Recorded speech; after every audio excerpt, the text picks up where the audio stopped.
Kip, Episode 55, Broken Branches.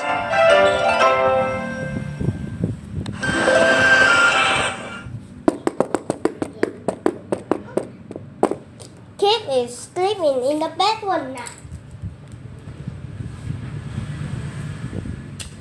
Boom, boom.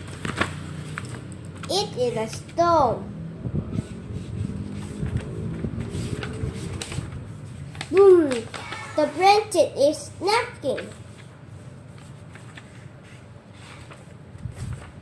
And rain fell. The whole tree shook. Ah! Cried Kip. In the next morning, the storm is over. Kip woke up in his kitchen. His bed is floating in the water. Echo put new bag. How many echo is this?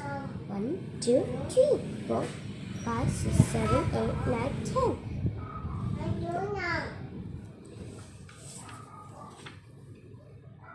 Oh no, cried Kip. My heart is flowing.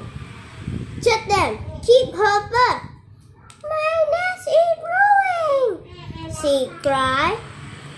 Kip went over to look down. Leaves and sticks were everywhere, buzzing in his branches. His nest is a mess. It is terrible. But, said Kip, our home is a ruin. We can fix them, said Bird. Time to more work. I have a better idea. What's your idea? Let's move. Let's find a new tree.